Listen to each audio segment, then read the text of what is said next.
Hi everybody, happy summer. It's July of 2024 and this is the first of many video programs in the field, probably later this summer and into the fall, thinking about a new topic, the Cascade volcanoes in the Pacific Northwest. And I'd like to start at the beginning of the Cascades. So where am I and who am I with? I'm with a guy who's done a bunch of new work on the beginning, the initiation of the Cascade volcanic arc. Jeff Tepper, University of Puget Sound. Thanks for joining us. Let's get started. Well, we're in Western Washington. That's for damn sure. Jeff, thank you for donating some time here today. My pleasure. It's a beautiful day and a beautiful spot. It is. What is the name of this rock? Do people in the area know about it? And how did you find this spot? We're at a place called Tamanowas Rock. Thank you. The name means in spirit power, so it's a site that's been important to Native Americans for thousands of years. We're near the town of Chimacum, and I came across this really by accident when I was looking at road outcrops with my colleague Ken Clark, and the property owner came down his driveway and said, "What are you guys doing?" And we told him we were looking at rocks, and he said, "Have you ever been to Tamanowas Rock?" Which was right around the corner, but it's really hard to see because it's deep in the woods here. Yeah. And there's a trail, but it's not, at the time it was not labeled. So Ken and I said, "No, we don't know about this, but we'll come take a look." And we came through the woods just like you and I did now, and emerging out of the trees is this enormous cliff face and this monolith of lava. Well, let's go look at it, and we'll eventually tell the story of why this is such an important place for the beginning of the Cascades and some tectonic models. And we just filmed out in the sun with a bunch of noisy kids some panels, so we'll get to that a little bit later in the video, but I think this is how we're going to start it. Oh, the kids have arrived. The blindfolds are off, perhaps. Let me just follow you, Jeff. I'm going to leave my pack here for just a bit. And you want to go up to the ridge first? Sure. I just want to do a little filming, maybe just right in here and get a sense of the outcrop, if that makes sense to you. Sure. So let me just follow you. We can be mobile here. And so the neighbor kind of sent you over here, and you must have been impressed with the not only size of the monolith, but also the look of the deposit. Did you have any context for what this rock might be as you were, why were you nosing around in the Chimacum area to begin with? Well, we were looking for rocks that were, I guess we'll just say, out of place. Okay. So most of the rock in this part of the state is crescent formation, which are lavas that erupted on the ocean floor. Siletzia. Part of Siletzia. Yeah. And so they're distinctive looking. But then interspersed with them are some rocks that are not part of the ocean floor. Rocks that have characteristics that say they were an explosive continental type of volcanic eruption. And there's a couple of clues you can look for to recognize that. One is the presence of a mineral called hornblende, which is an amphibole. And that's what we were looking for in the outcrop of this guy's driveway. Oh, okay.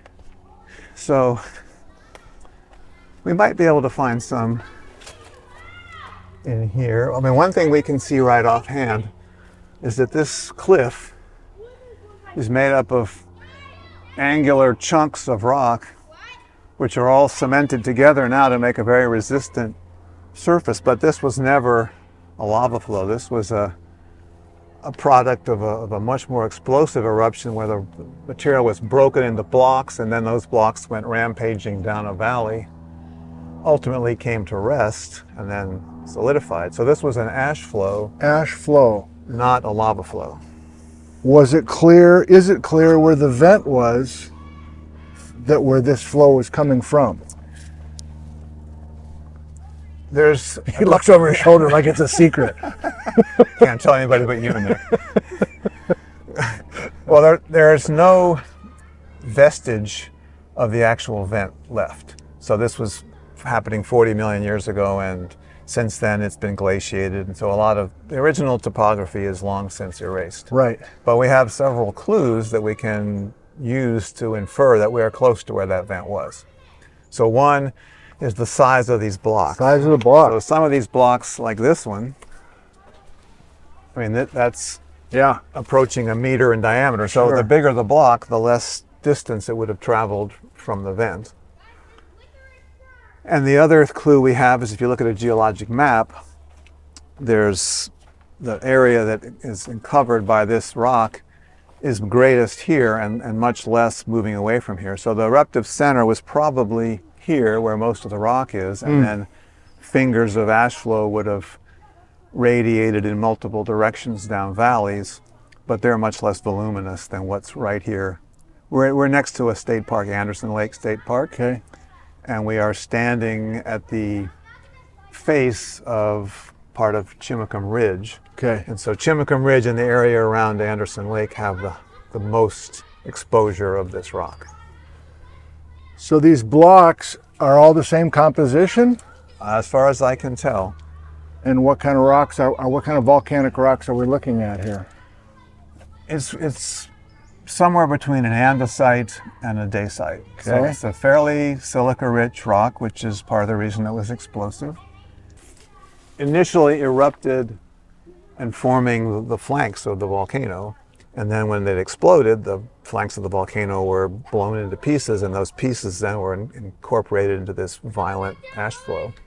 So this rock, these chunks of rock solidified as part of the volcano first, and then were later remobilized into this ash flow. So what kind of volcano are we visualizing? Is it a stratovolcano like St. Helens appropriate, or is this possible we're This into is a probably a lot smaller. smaller? So this type of eruption is associated with a dome volcano, and that's what's growing inside the crater at Mount St. Helens today. So domes tend to be, as the name implies, they're steep-sided and probably typically not more than a few thousand feet tall, whereas a big stratovolcano could be 12 or 14,000 feet tall. So this is a much less aerial, extensive kind of volcano, and not as tall and steeper, but also more explosive most of the time. There wouldn't be potentially a caldera tied to this if it's a dome and it explodes. Well, there's not necessarily a big reservoir of magma underneath here. So a caldera is usually the catastrophic emptying of a magma reservoir. This is probably a smaller eruption that blows up the flanks of the volcano, but is not necessarily bringing a lot of new material from deeper down. Okay. Well, your We don't- concentration is excellent, by the way. This is we got I could be a kindergarten a teacher. PE class here going on. So we don't know whether there was a lot of ash associated with this, because that would be harder to preserve in a geologic record. So there are locations in Western Washington that have thin ash layers of material that's similar in composition to this, but we have no way of knowing whether it came Sure. from here.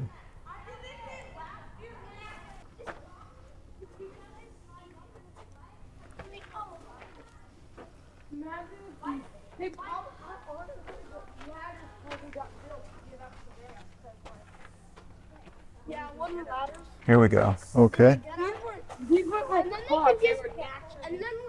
Is that too small to...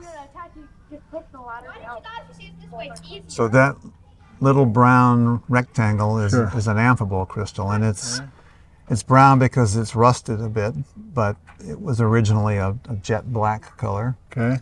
And the importance of that is that that's a mineral really that steep, you guys. I'm not forcing. that's a mineral that contains water and actually in the mineral, and so it can only form in a magma that has water. And subduction zones tend to have a lot of water.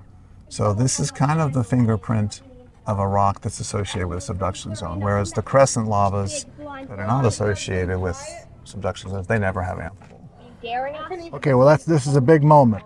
So we're on the Olympic Peninsula. There's a bunch of lavas, many of them tied to the crescent and the Silesia story where we were erupting under the ocean water.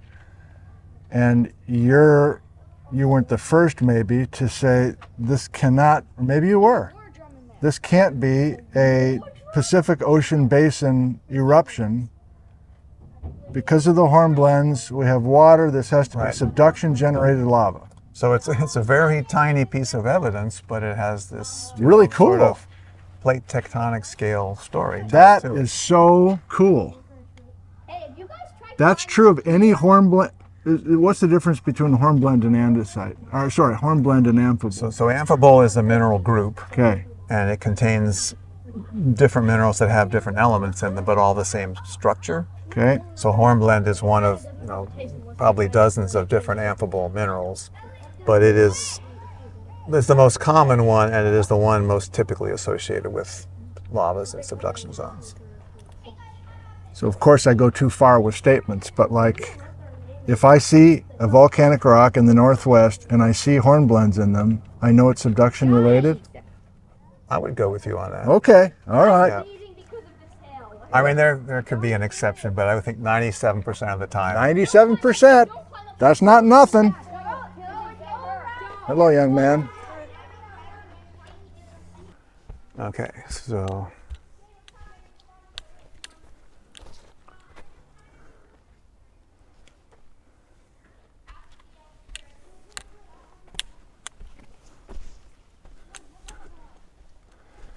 So as we hike, Jeff, I can maybe hear some of the viewers right now like, okay, I don't think I get it. Why is Chimacum the birthplace of the Cascades if it's so far away from the Cascades? And the panels are going to help with that, Right. but like maybe you can try it verbally just with a few so sentences. I guess I'm equating the birthplace or the birth of the Cascades with the renewal of subduction. And Chimacum marks a location where we are confident that there was a subducting plate beneath us. And beyond that, it seems like it was the leading edge of that plate as it was moving northward into place. I got it. Okay, now the other thing that is... No, but I got it. Let me just enjoy this moment. I can see it really for the first time. All right, I'm having a teaching moment too. Okay. All right, so then there's a related question is, how can it be part of the Cascades and yet so far west? And the explanation I would give for that is that although they're both related to subduction, it's not the same mechanism. So in a normal subduction zone, or what's happening under the modern Cascades, Guys, he the reason you have volcanism is because water is being released from the subducting plate, and that's lowering the melting temperature in the mantle above and allowing magma to form. And that process is a pressure sensitive one. It can only happen if the subducting plate has reached a critical depth. What we're seeing here is not produced by that process. It's just simply it was hot and the plate got melted. So we don't need to be so deep, and therefore we can be farther west. We can be farther west. It's the same plate, it's just causing melting in a different way. But this leading edge, what was the date for this? This is 43? This is 43. So the red octopi Okay. coming up from Yes. the leading edge, Right? this is just, as we move to 42 and 41 and 40, are we just projecting this thing going deeper and deeper, and we're finally getting the Cascades in the proper place? Okay, this is hard to do with my hand, but it's moving northward. It's also doing this. So Yeah. it's sinking Yeah. as it's moving. And so there's going to be a magic location time where it's reached that critical depth Right. to start producing magmas by the standard mechanism. In other words, it's gotten to be 110 kilometers deep. But why do you want the Cascade starting at 46? If this is... Because this isn't necessarily this is the first place we see this particular rock, but it's all part of the same beginning story. So we're a little farther north here than the oldest rocks, and we don't know, I mean, things don't happen instantaneously. So there can be, magmas generated by this process for some span of time after the actual arrival of the leading edge. I'm getting there. I'm getting there. That was, I think I'm getting there. Still don't totally see it, but I'm getting there. Well, maybe your vision will become clearer as we're in this spot. This is a special place anyway, and suddenly it's quiet again. But yeah, we can... Clearly a very spiritual place in that cave, and all the things that were left by people who continue to come up here. I think there you can see really nicely this sort of vertical element to these chimney-like features. Yeah. And we don't know how much of this is beneath us, so we don't see underneath this deposit. So your work here at Tamanowas Rock, Tamanowas. Right. Nobody had really worked up the geology here before you. It had been mapped. It was recognized as a volcanic deposit. It hadn't been dated, but it was clearly, it was described well. It was just not fully interpreted in terms of a modern plate tectonic. Yeah, pre-1960, isn't there just a lot of mapping and saying, okay, volcanic deposit, I'm not going to do anything with it. If you want me to tell you a story, I don't have a story. Well, I think this was probably mapped later than that. I think this was probably mapped in the 80s, maybe. Huh. Oh, wow. But the job of the mapper was not necessarily to do a lot of chemical analyses and interpreting the origin, as much as to say this type of rock is different from everything around it and describe it, and then other people can use that information to target different types of studies. Well, that's what I love about what you and Bob Miller and Mike Eddy and Sam Bowering and Paul Umhofer and the rest, you guys come in and you take all of these little postage stamps of mapping and maybe a master's thesis here and there, and it's all there. All the raw ingredients for the story is there, but you guys have come in the last decade and put this. There's new tools. There's new tools, and there's more work has been done on related topics. So this is fitting into a context that didn't exist, 20 years ago. Nice. So there are other places on the Olympic Peninsula that tell a similar story from this vintage and from this Adakite business and the earliest days of the Cascades. This is the largest. Okay. And there's another one over at Mount Zion, which is just a single lava flow. So we don't see any evidence of the vent there. It's just a tongue of lava amongst stream gravels. And the other, and then there's some sort of scattered outcrops that are in the general vicinity of here. So I would sort of lump them together. Beyond that, the other exposures are dikes down around Bremerton, and then some thin ash layers that we don't know exactly where those erupted from. Some of them are draped over pillow lava, so they clearly fell into the ocean and settled to the bottom. So the eruption could have been quite some distance away. But this is not a unique locality. It's part of a sequence of things that was happening all around the same time. Would you call this exposure a near trench magma?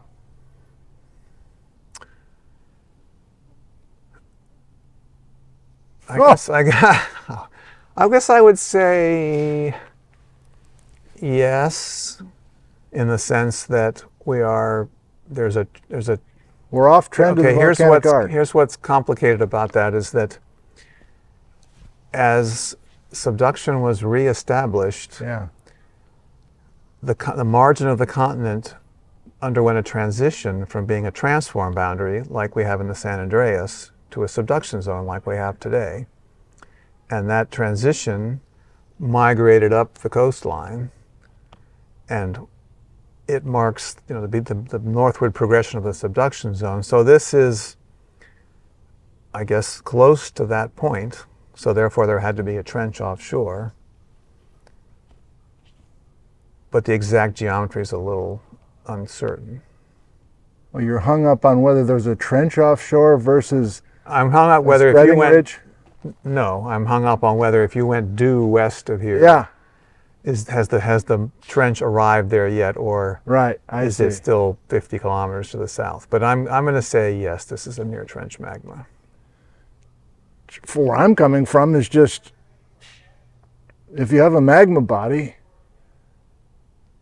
between a volcanic arc and the coastline, what are your options to explain that magma, whether it's present day or whether it's long ago? Well, so I guess the only option out of this would be that if this had been some part of Silesia and it was accreted, it's not a near trench magma. Right.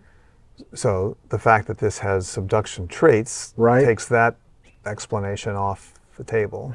Well, it's not a near trench magma then, because if it's got subduction traits, isn't the whole definition of a near trench magma implying that there's a slab window and a gap and all that? Or getting hung up so on nomenclature, maybe? The fact that it's an adachite tells us that it formed by melting of the subducting plate. Yeah. It doesn't tell us anything about the orientation of that plate. It suggests that things were unusually hot, because normally that plate doesn't melt. So one way to have anomalously hot conditions is to be at the edge of the plate, where hot mantle from beneath is welling up and functioning like a blowtorch and just melting the edges. Oh. But there's more than one way to have an Right. edge. Right. So Yeah, for example, after Silesia accretes, the trench is no longer there because its subduction has been terminated, but the slab has broken off. So you could have magmatism associated with that rupture in the slab, but there isn't really a trench out there still. It's stuffed full of Silesia. Got it. So I think maybe I'm interpreting your question in a narrow way, which is, at the time this was forming, was there an active subduction zone and trench Yeah. to the west? Yeah. And I said, yeah, probably. Yeah. But there's some reasons we Right. don't know the exact geometry. I think we would say that the slightly older and slightly farther to the south rocks of the modern arc, rocks that are forming by the normal subduction process on our farther east, there was definitely a trench offshore there. We're just a little north of that. Good stuff, Jeff. Come on. Good stuff. Love it. So when this is the front face of the monolith, and you can't even see all the way up because it's overhanging. But you can imagine that coming through the woods and encountering this is a awe-inspiring experience.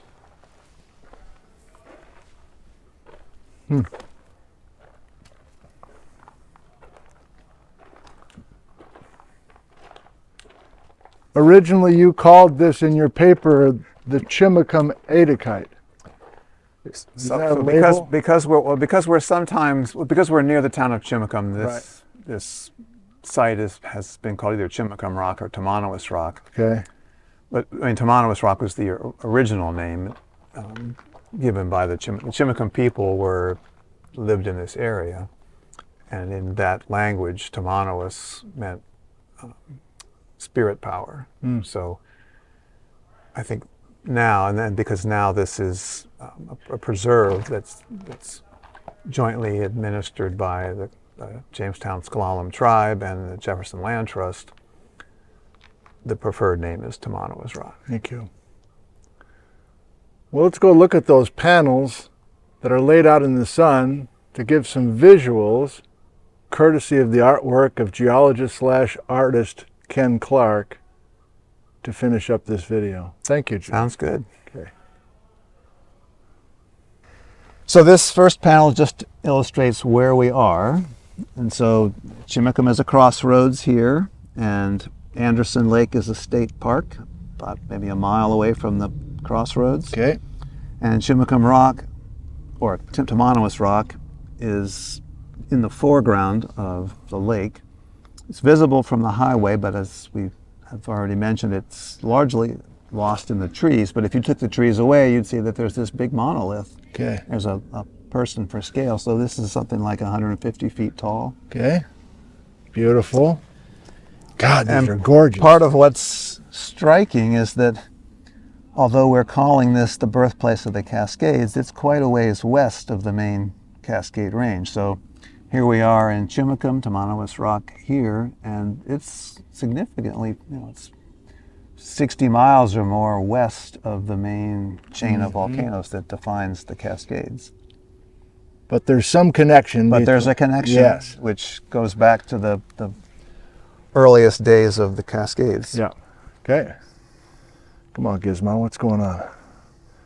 All right, let's keep going. We got these young voices looming, but we can deal with it. Okay, so just as a review, this, for people who are stopping at the market and have a question about why the Cascades are there, so we just have an illustration to show that the Cascades are related to subduction. Beautiful. The Juan de Fuca plate is subducting underneath the edge of North America, and above that subduction zone, then there's this chain of volcanoes, and we are today a little bit west of the main chain, but it's all part of a story of subduction. Who's the artist again for these? Ken Clark. Ken Clark was a geologist who is a close collaborator of yours at University Puget Sound, but he also has this artistic talent. He's very talented. Yeah. Wow. Both of you are retired now, so Ken's just sitting in the back patio with his colored pencils. Love it. Sounds like a good life. Yes. So the story of the Cascades and of Tamanowas Rock begins offshore with the formation of Silesia, which was a thick pile of basaltic lavas, analogous in many ways to Iceland today. Gorgeous. So it's a situation where you have a hot spot situated, and so coming from deeper in the mantle you have magma rising, but it's also sitting on top of a divergent plate boundary. Mm-hmm. So the combination of those two things led to very high rates of volcanism, and therefore a much thicker accumulation of lava here than you would normally see on the seafloor. Okay. And that whole package is sitting on a plate that is subducting and, as a result, moving ever closer to the margin of North America. Most everybody agrees that's the Yellowstone mantle plume. Right. So the prevailing hypothesis is that 56 million years ago, what is today underneath Yellowstone was at that time off the coast of the Pacific Northwest. So this was 56 million years ago. Silesia has begun forming, but it is offshore.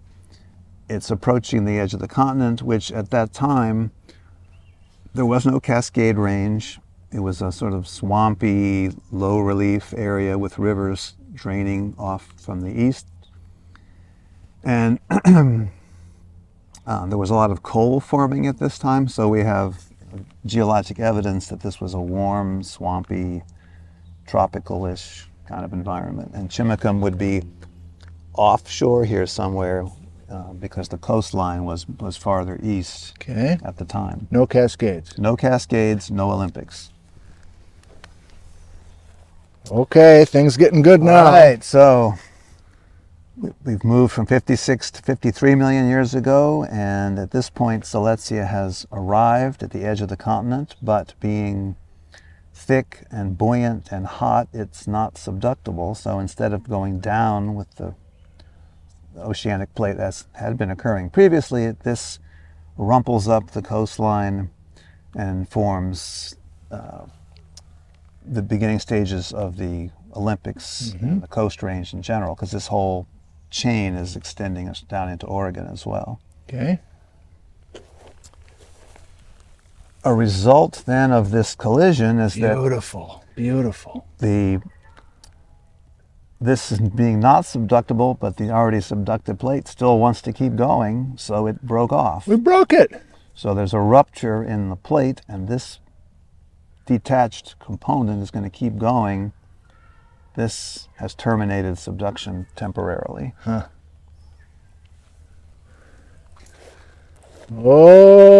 Okay. How are the knees holding out? These are good. Okay. All right, so subduction was terminated in the behind Silesia, but farther south, where the plate was still subducting under California, it was continuing to subduct. It didn't break off. And that plate was moving northeastward, so over time, that still subducting Farallon plate is going to move northward. And at its leading edge, it's in the proximity to hot mantle, so we're going to start melting the leading edge of this plate that's moving northward as it moves under the continent. Okay, this is tricky. So the slab is drifting northward-ish. The Hiroshima-like bombs of material coming up.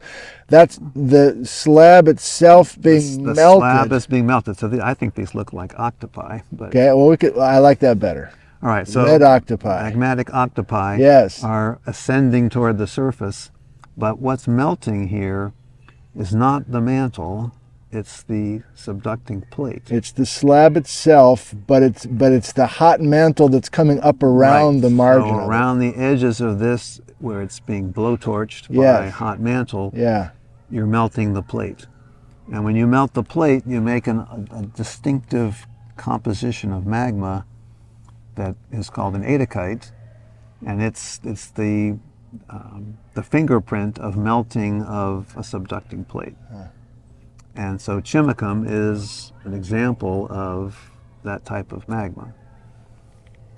And so even though we are So yeah, so the off go- trend to go the back to Cascades, yeah. So here we are, way to the west of the Cascades. In orange here are the earliest rocks of the Cascades in general, so between say 46 and 42 million years ago. Okay. These rocks are even west of that, Yes. because although they are part of the same story, they're forming by a different process. They're forming by this melting of the plate. Right. And that can happen farther outboard Got than it. the normal process that produces the Cascade lavas. Fascinating. And just when you think we're done, we got two more panels because we're setting up the bedrock that we're about to look at.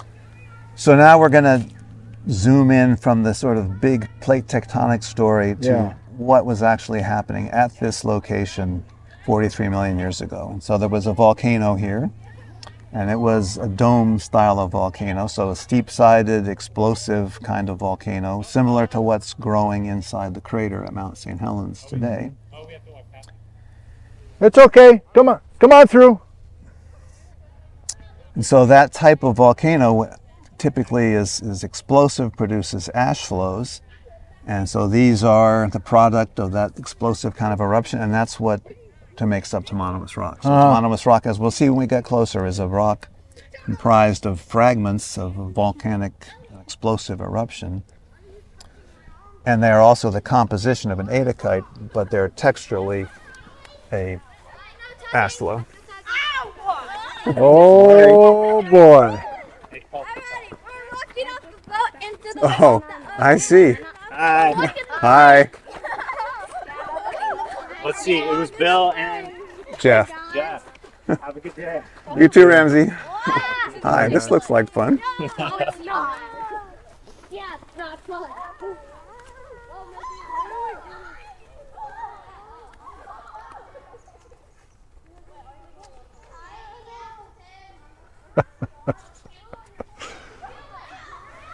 Bill on the rocks. All right. Very good. the other interesting thing is that an ash flow, like water, would tend to flow down valleys. So ash flows fill in the low places. But today, those ash flow rocks are actually forming a ridge. And Tamanowas rock, this monolith, is part of a larger exposure that's all high ground. And the reason why what used to be a valley is now high ground is because this is an example of something we call topographic inversion, in which the ash flow that filled the valley was actually, once it solidified, more resistant to erosion than the valley walls themselves. So in the subsequent 40 plus million years, those valley walls have been preferentially eroded, and gradually then what was in the valley, the ash flow, becomes a high ground. And so today, the walls of the valley are long gone, and the ash flow is now the high ground. Is that Chimacum Ridge? And so that's Chimacum Ridge, and Tamanowas Rock is just a small extension of that ridge that's probably there because it was transported by a slow-moving landslide. So it's broken loose from the main ridge and slid a couple hundred feet. Okay. And today then stands alone. That where this flow is coming from. There's He looks over his shoulder like it's a secret. Can't tell anybody but you and Nick. Well, there's no vestige of the actual vent left. So this was happening 40 million years ago, and since then it's been glaciated, and so a lot of the original topography is long since erased. Right. But we have several clues that we can use to infer that we are close to where that vent was. So one is the size of these blocks. Size of the block. So some of these blocks, like this one, I mean, that's Yeah. approaching a meter in diameter. So Sure. the bigger the block, the less distance it would have traveled from the vent.